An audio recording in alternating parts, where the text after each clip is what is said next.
Evening friend, मैं विकास कुमार फिर से आपका फिजिकल पॉइंट चैनल पर स्वागत कर रहा हूँ। फ्रेंड, हम बात कर रहे हैं अपने वही चैप्टर के बारे में, वेक्टर के बारे में, जिस पर हमने बहुत सारा लेक्चर जो है ले लिया है।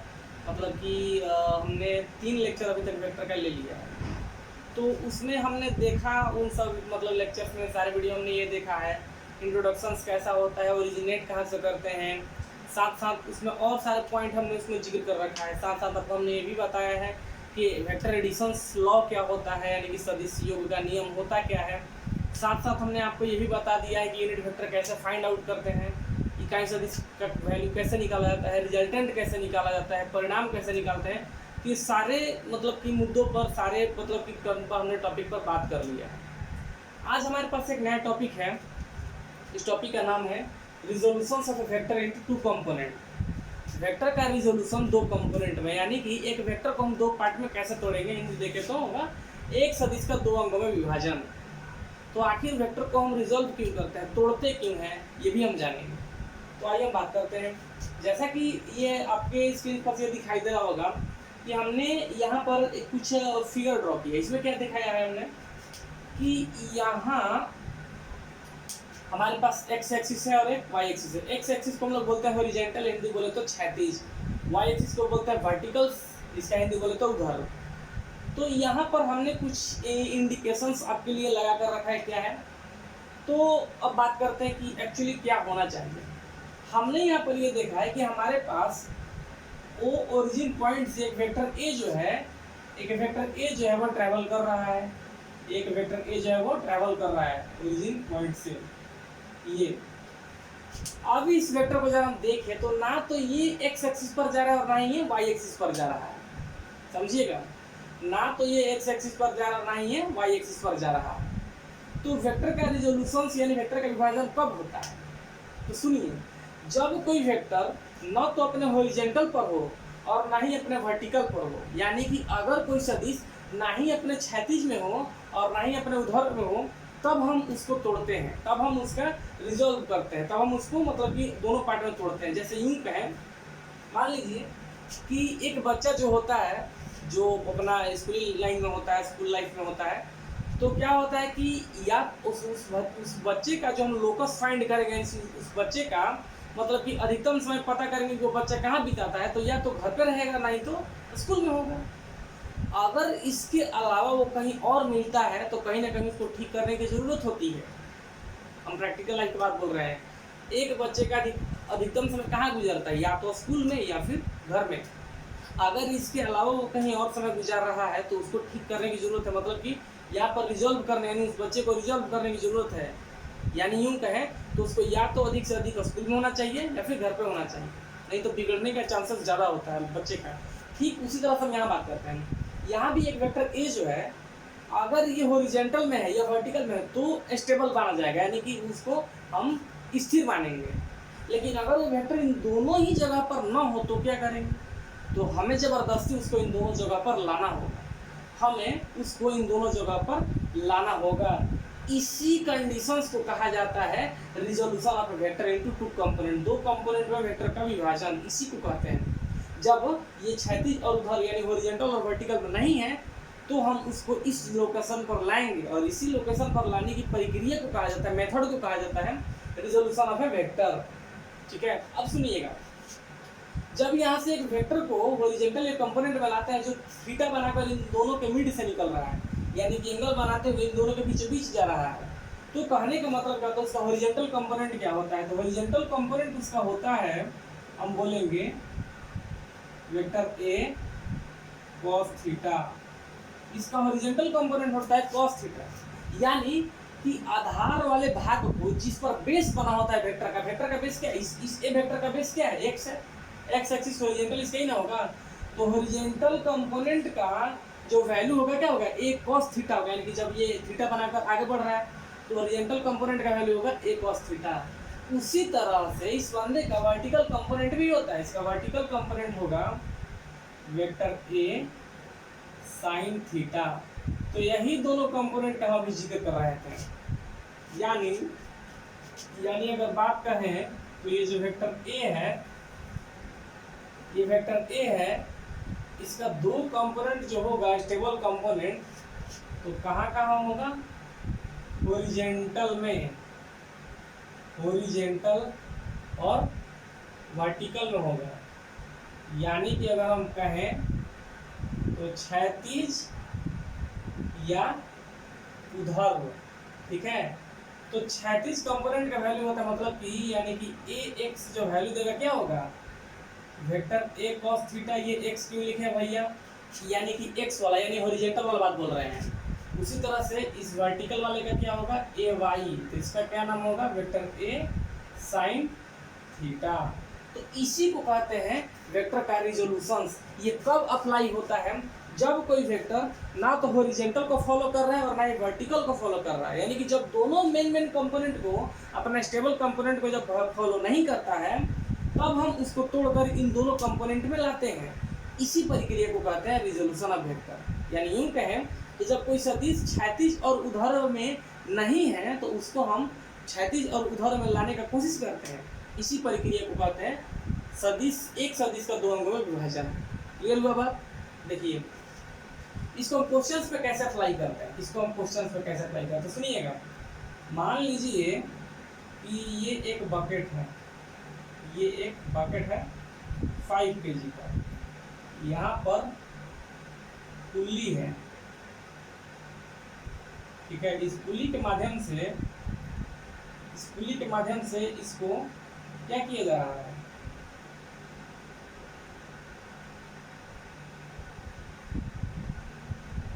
इस पुल्ली के माध्यम से इसको पुल किया जा रहा है ऊपर की ओर, ठीक है।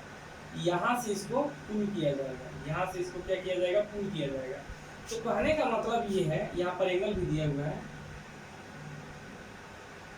यहाँ पर एंगल इसका 30 डिग्री, और इसमें टेंशन अप्लाई होगा, टेंशन टी, यहाँ पर भी टेंशन अप्लाई होगा। तो ये टेंशन फाइंड करना है। टेंशन का मतलब तनाव। देखिए ये क्वेश्चन में इस रिजोल्यूशन वेक्टर को अप्लाई कैसे करते हैं। यहाँ से इस 5 kg के बकेट को 5 kg वाले वस्तु को खींचा जा रहा है एक पुल्ली लगाकर, पुल्ली। तो जब खींचेंगे इसको तो रस्सी में तनाव पैदा होगा ना, तनाव, टेंशन, यानी कि तन जाता है, टाइट हो जाता है। तो इसी तनाव, इसी टेंशन के वैल्यू को फाइंड करना होता। तो हम कैसे फाइंड करेंगे, फाइंड करने का तो मेरे पास तरीका है नहीं। तो अगर हम रिजोल्यूशन वेक्टर पढ़ते हैं तो इसको निकाल सकते हैं। क्यों, क्योंकि ये वाला तो ठीक है भैया, ये तो पूरा का पूरा वर्टिकल में है, लेकिन ये जो इसमें टेंशन पैदा हो रही है, तो हॉरिजॉन्टल में और नहीं वर्टिकल में, तो इसको हॉरिजॉन्टल और वर्टिकल कंपोनेंट में तोड़ेंगे। तो इसका कहने का मतलब है, इसका कहने का मतलब है कि इसका ये हो गया, ये आपका हो गया कौन सा, ये वर्टिकल कंपोनेंट हो गया, और ये हो गया इसका हॉरिजॉन्टल कंपोनेंट। आराम से हम इसको फाइंड कर लेंगे। तो यही तरीका होता है क्वेश्चंस को, इसको एक क्वेश्चंस में इसमें अप्लाई करने का तरीका। हम इसी मेथड से इसको अप्लाई करते हैं। यानी कि इस वेक्टर को देखो टेंशन में टू दिया है, तो ये हो जाएगा आपका टी साइन थीटा, और ये आपका हो जाएगा टी कॉस थीटा। यानी कि हॉरिजॉन्टल कंपोनेंट में कॉस और वर्टिकल कंपोनेंट में साइन। आराम से इसका वैल्यू को फाइंड कर सकते हो। यहाँ पर थीटा का वैल्यू आपको पता है 30 डिग्री, यहाँ पर पता है आपको 30 डिग्री, तो फाइंड कर लो आराम से। तो इस तरह से एक वेक्टर का रिजोल्यूशन वाला जो कंपोनेंट का कंडीशन है, हम इसको इस क्वेश्चन में अप्लाई करते हैं। ऐसे ऐसे बहुत सारे क्वेश्चन है वेक्टर में अप्लाई करने के लिए। तो ये सारा कंडीशन हम एक बोले हैं ना कि हम हमेशा बोलते हैं कि किसी भी चैप्टर को एंड करने के बाद 2 या 3 लेक्चर न्यूमेरिकल पर रखते हैं, उसमें चर्चा होगी। यहाँ पर हमने आपको एग्जाम्पल के बेस पर दिखाया है कि ये जो कॉन्सेप्ट है, ये कॉन्सेप्ट कैसे अप्लाई किया जाता है क्वेश्चन में। अगर आपके पास किसी का भी वैल्यू को जब हॉरिजॉन्टल या वर्टिकल्स में नहीं दिया हुआ है, तो आप उसको तोड़ कर लाओगे और उस पर अपना कॉन्सेप्ट को अप्लाई करोगे। यही होता है मेथड। उम्मीद करते हैं कि आपको ये चीज़ समझ में आ गई होंगी काफ़ी अच्छे से। ठीक है, हम अब आगे बढ़ते हैं। तो ठीक आगे बढ़ने से पहले हम आपको बता दें कि अब यहाँ से हमने अधिकांशतः कॉन्सेप्ट को देख लिया है। बहुत सारे बच्चे बोलते हैं सर डिस्प्लेसमेंट वेक्टर क्या होता है। भैया डिस्प्लेसमेंट वेक्टर कहने का मतलब ये हुआ कि जब ओरिजिन से चलकर कुछ पॉइंट पर आता है तो डिस्प्लेस हुआ ना। मान लीजिए कि ये एक्स वाई पॉइंट पर आया है, ठीक है, एक्स और वाई पॉइंट पर ये आ गया है, तो 0 से लेकर एक्स वाई पॉइंट तक ये डिस्प्लेस हुआ तो विस्थापित हुआ है। तो इसी को फाइनल में से इनिशियल को घटाते हैं, यानी कि अंतिम में से प्रारंभिक को घटा दोगे तो यहाँ पर क्या निकलेगा, डिस्प्लेसमेंट वेक्टर निकलेगा। यानी कि डिस्प्लेसमेंट वेक्टर जो होता है वो क्या होता है, फाइनल में से इनिशियल को घटा दें। इस तरीके से क्या होता है, फाइनल में से इनिशियल को घटाने पर क्या होता है कि आप आराम से इसको निकाल सकते हो। फाइनल माइनस इनिशियल, देख लो कि आपका जो वैल्यू है, जो ऑब्जेक्ट है, कितना फाइनली कहाँ तक ट्रैवल कर चुका है और कहाँ से स्टार्ट किया था। दोनों को घटा लोगे तो आपका डिस्प्लेसमेंट वेक्टर आ जाएगा। वेक्टर का साइन आपको रख देना है। वेक्टर का साइन आपको मान लीजिए कि ये हो गया एक्स वाई पॉइंट का वेक्टर, ये हो गया आपका ओरिजिन का वेक्टर।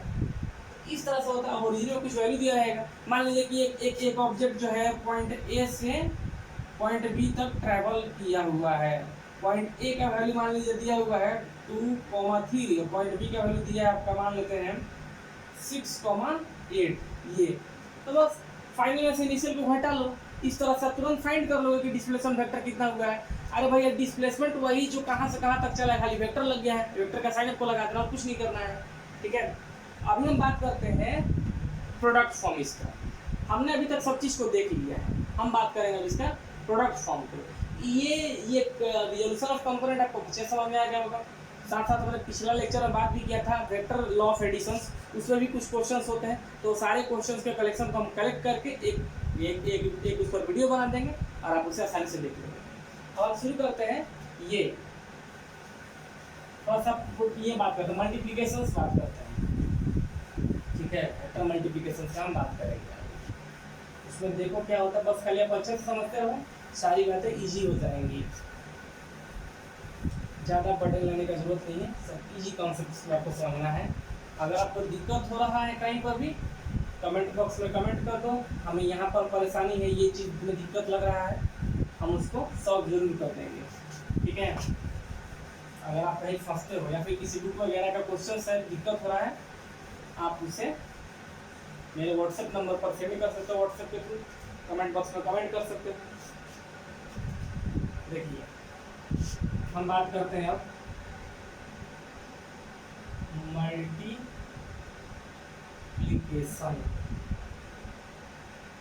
यानी गुणन का।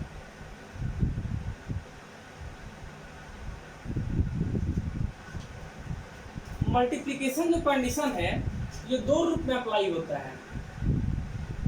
देखिएगा कैसे कैसे।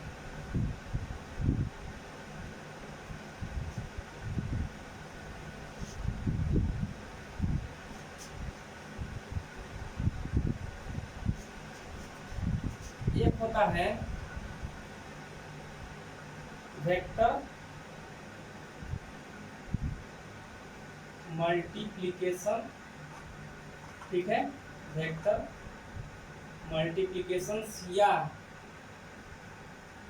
वेक्टर प्रोडक्ट बोलते हैं। ठीक है, एक होता है स्केलर मल्टीप्लिकेशन या स्केलर प्रोडक्ट बोलते हैं। ठीक है, इसके अलावा भी इनका एक नाम होता है। ठीक, इसके अलावा भी इनका नाम होता है, हम बात करेंगे अभी उसी का। स्केलर को हम लोग डॉट प्रोडक्ट के नाम से जानते हैं। क्या? Dot product. हिंदी वाले कंफ्यूजन नहीं होंगे, डॉट टू डॉट ही कहा जाता है। और इसको बोलते हैं क्रॉस प्रोडक्ट। इसको क्या बोलते हैं? Cross product. ठीक है, इसको हम इस तरह से पढ़ेंगे।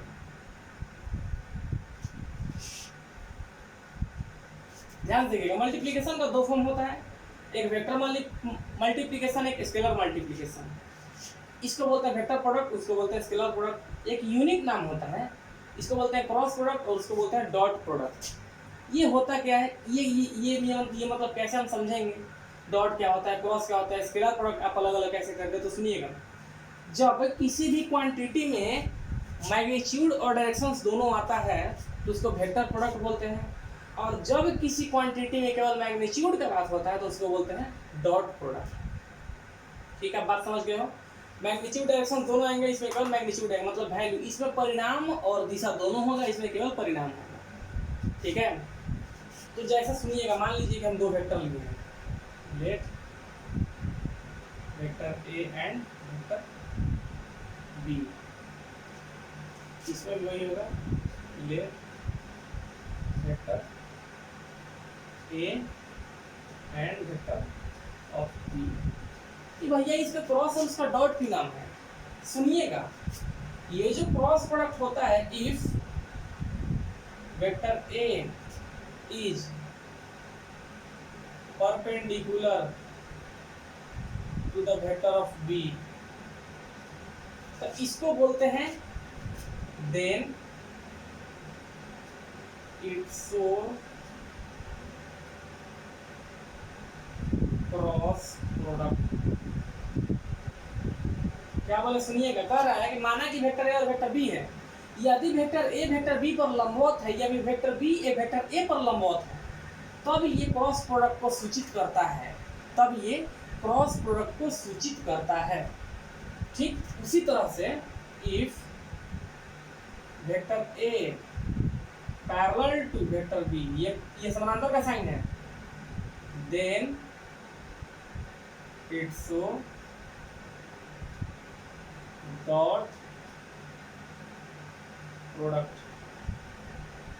समझिएगा, कहने का मतलब कि अगर कोई सदिश दूसरे सदिश पर लंबवत है तो उसको बोलते हैं हम, जैसे इस तरह से, इस हिसाब से, ये हो गया वेक्टर ऑफ ए और ये हो गया वेक्टर ऑफ बी, इस तरह से। और यहाँ पर कुछ ऐसा है, वेक्टर ए है और वेक्टर बी।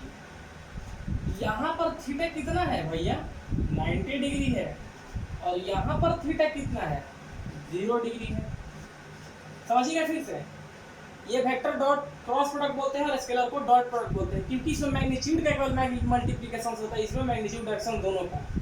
अगर तो वेक्टर ए बी अगर ये दोनों दूसरे पर परपेंडिकुलर हैं, तब ये क्या सूचित करते हैं, क्रॉस प्रोडक्ट को, यानी कि ये क्रॉस प्रोडक्ट को सूचित करेंगे। अगर दो वेक्टर ए बी हैं, अगर एक दूसरे का समानांतर है, पैरेलल है, तो ये डॉट प्रोडक्ट को सूचित करेंगे। क्रॉस प्रोडक्ट में थीटा होता है 90 डिग्री और डॉट प्रोडक्ट में थीटा होता है ये 0 डिग्री।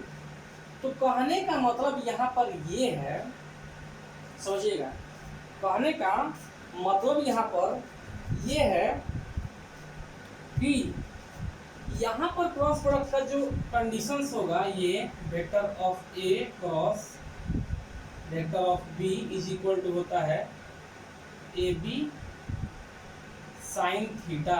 ये होता है फॉर्मूला क्रॉस प्रोडक्ट के लिए। यहाँ पर साइन का हम लोग क्या करते हैं, इस्तेमाल करते हैं। ठीक, vector A cross B is equal to क्या होता है, ए बी साइन थीटा। और यहाँ पर क्या होता है, vector of A dot vector of B is equal to होता है ए बी कॉस थीटा। अब समझने वाली बात यहाँ पर ये है कि क्रॉस प्रोडक्ट में साइन का हम इस्तेमाल क्यों करते हैं और डॉट प्रोडक्ट में कॉस का इस्तेमाल क्यों करते हैं। कारण है भैया, देखिएगा, यहाँ पर थीटा है 90 डिग्री, यानी कि ये हमेशा इसमें कुछ ना कुछ एंगल क्रिएट करेगा। तो हमें ये देखना है कि साइन का वैल्यू मैक्सिमम कब होता है, साइन वैल्यू कब देता है। तो कहने का मतलब होता है मैक्सिमम चेक करते हैं, यानी कि ये मैक्सिमम इसमें थीटा कितना बन रहा है, 90 डिग्री। थीटा कितना बन रहा है, 90 डिग्री।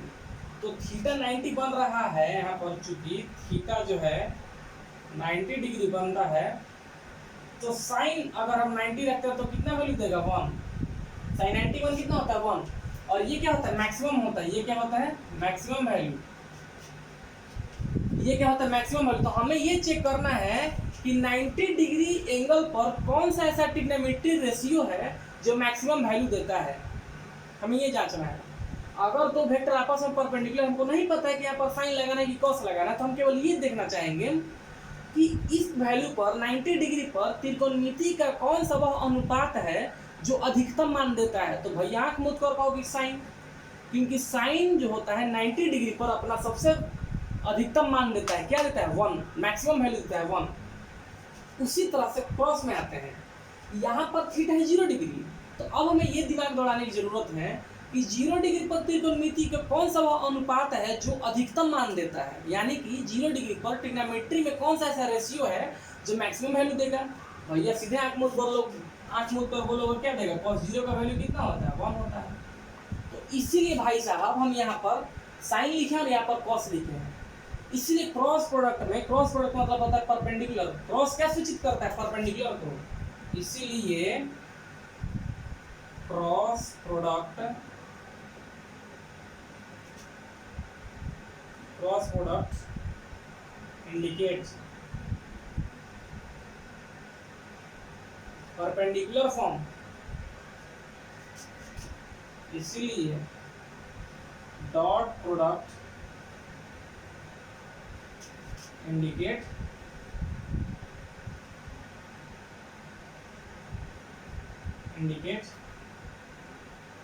पैरेलल फॉर्म,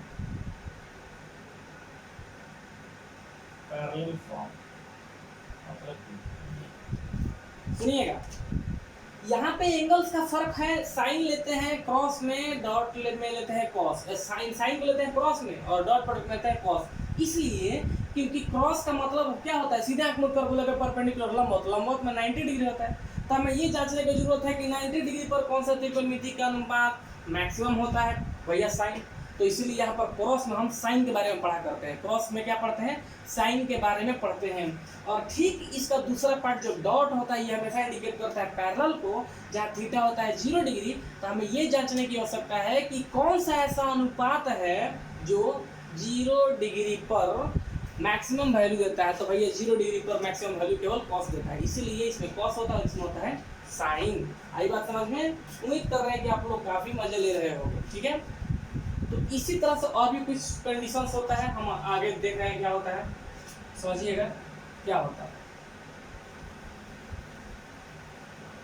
सारी बातें बस केवल फोकस बनाए रखो, सब चीज आपको समझा देंगे क्या होता है, कैसे होता है, किस तरह का कंडीशंस का बात करते हैं, ये बातें हम सबको बता देंगे कैसा होता है,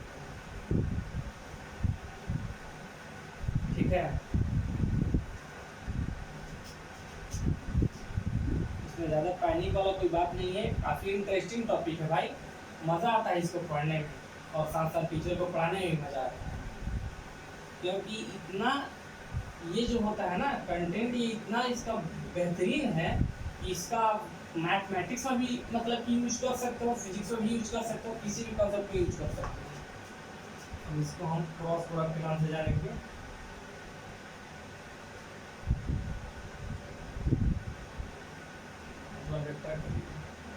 यहाँ पर इंडिकेट करता है, वरना कंफ्यूज हो जाइएगा आप लोग। और ये होता है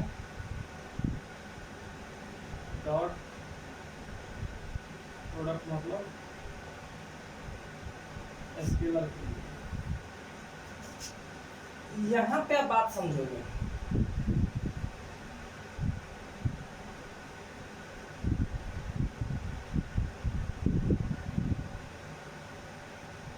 जिस तरह से हमने ये देखा है,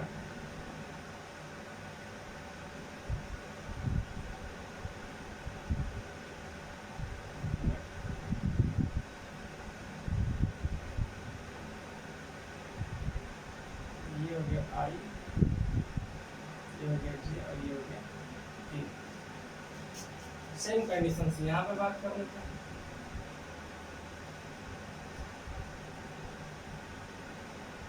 आई जे, देखो इसमें क्या होता है, क्रॉस प्रोडक्ट में अगर हम यूनिट की बात करें, जैसे एक्सिस में यूनिट होता है ना, एक्स के लिए होता है आई, वाई के लिए जे और जेड के लिए के होता है। तो हम एक्सिस का बात करते हैं, तो सुनिएगा क्रॉस प्रोडक्ट में जब मल्टीप्लिकेशन होता है तो डिफरेंट डिफरेंट का मल्टीप्लिकेशन वैल्यू देगा,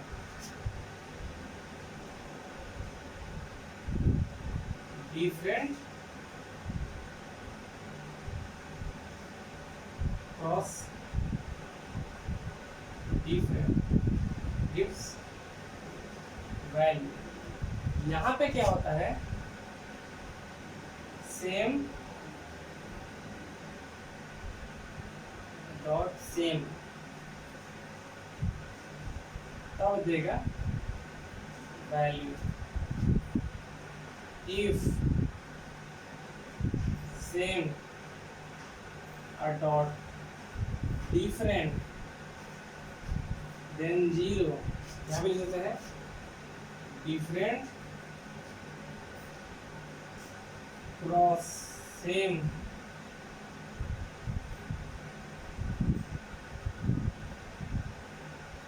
जी। हम क्या बात करते हैं जरा समझिएगा, ये क्या लिखा है आपको समझ में नहीं आया, क्या लिख दिया सर उल्टा पुल्टा। कहने का मतलब है कि अगर अलग अलग वैल्यू रहेगा, अलग अलग क्वांटिटी का अगर हम क्रॉस करेंगे तभी हमको वैल्यू मिलेगा। अगर सेम का हम क्रॉस कर दिए हैं, अगर हम सेम का क्रॉसिंग कर देंगे,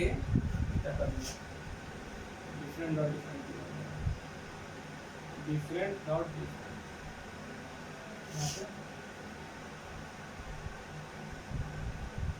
हाँ क्या बोल रहे हैं, अगर अलग अलग क्वांटिटी को हम क्रॉस करेंगे तभी हमको वैल्यू मिलेगा।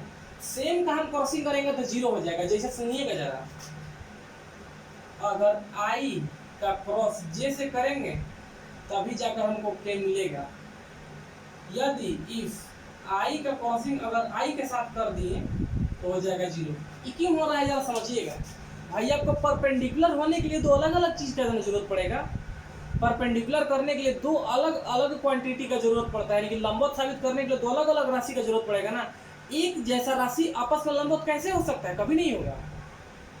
एक जैसा राशि आपस में कभी भी लंबवत नहीं हो सकता। इसीलिए लंबवत यानी परपेंडिकुलर होने के लिए अलग अलग क्वांटिटी की जरूरत पड़ता है। तो अलग अलग क्वांटिटी होगा तभी जाकर हमको वैल्यू मिलेगा। अदरवाइज सेम का अगर हम क्रॉसिंग कर दिए तो जीरो, क्योंकि सेम में क्रॉसिंग नहीं होगा। क्योंकि सेम में क्रॉसिंग इसलिए नहीं होगा, सेम क्वांटिटी कभी आपस में परपेंडिकुलर नहीं होते हैं। जैसे हम ये कहते हैं यहाँ पर ए परपेंडिकुलर टू ए, भैया ये कहीं पॉसिबल है? ए खुद का परपेंडिकुलर हो सकता है? कभी नहीं होगा। ए खुद का परपेंडिकुलर, ए खुद का लंबवत नहीं होगा। इसीलिए भैया सेम का यहाँ पर क्रॉसिंग क्या होता है, जीरो होगा। सेम आपस में कभी क्रॉस नहीं कर सकते हैं। बात समझ में आ रहा है?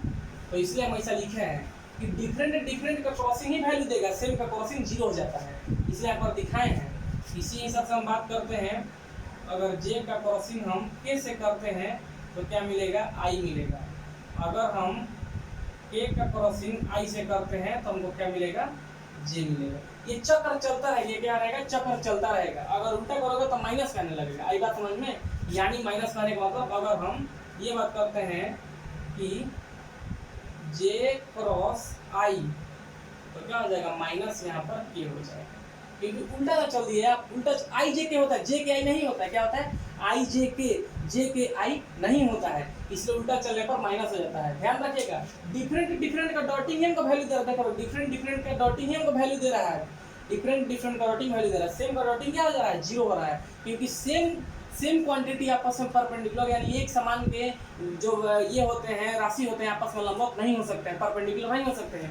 इसीलिए सेम का कंडीशन जीरो होता है। हम जरा इसमें डॉट में आते हैं। यहाँ पर कि सेम का डॉटिंग ही वैल्यू देगा। सेम का क्वांटिटी ही आपस में वैल्यू देगा। डिफरेंट वाले डॉटिंग में जीरो होते हैं। इसलिए देखो जरा हम बात करते हैं, अगर आई का डॉटिंग आई से करेंगे तभी हमको वैल्यू मिलेगा 1। अगर हम ये कह दें कि आई का डॉटिंग जे से कर दें तो क्या हो जाएगा, जीरो। क्यों? क्योंकि आपस में एक समान क्वांटिटी पैरेलल हो जाएंगे। ए पैरेलल टू ए होगा, ए पैरेलल टू ए। कोई एक समान जो कंडीशन है आपस में पैरेलल होगा, लेकिन परपेंडिकुलर नहीं हो सकता। इसीलिए समान टर्म सेम क्वांटिटी को ही हम वैल्यू में ले सकते हैं डॉट प्रोडक्ट के हिसाब से। अगर डिफरेंट को किए जीरो हो जाएगा। आई जे का कभी भी पैरेलल नहीं होगा। सेम आपस में पैरेलल होते हैं, डिफरेंट पैरेलल नहीं होता। तो कि सर डिफरेंट पैरेलल होते हैं, हम तो बहुत जगह देखे होता है, लेकिन यहाँ पर हमको बेसिकली यही फॉलो करना पड़ता है कि सेम का डॉटिंग ही वैल्यू देगा। डिफरेंट का डॉटिंग करना शुरू कर देंगे तो हो जाएगा जीरो। डिफरेंट का डॉटिंग जीरो होता है। आई बात समझ में? तो इसीलिए यहाँ पर हम ये कंडीशंस लिए हुए हैं। अगर हम जे का डॉटिंग जे से करते हैं तो ही हमको वैल्यू देगा 1, के का डॉटिंग करेंगे तभी हमको वैल्यू देगा 1। तो ये है कुछ कंडीशंस, बेसिक कंसेप्ट जो मल्टीप्लिकेशंस में रहा कंडीशंस। और इससे पहले जो टॉपिक लिए थे ए मतलब वेक्टर क्वांटिटी को दो कंपोनेंट में तोड़ने वाला। तो यही कुछ कंडीशंस है जिस पर हम बहुत सारा क्वेश्चंस को सॉल्व करेंगे, कुछ और चीज़ में इसको देखेंगे। ठीक है, तो हमारा नेक्स्ट लेक्चर जो होगा इससे आगे कुछ क्वेश्चंस को लेकर होगा। फिर ये क्रॉसिंग कैसे करते हैं ये सब हम आपको बताएंगे नेक्स्ट वीडियो में।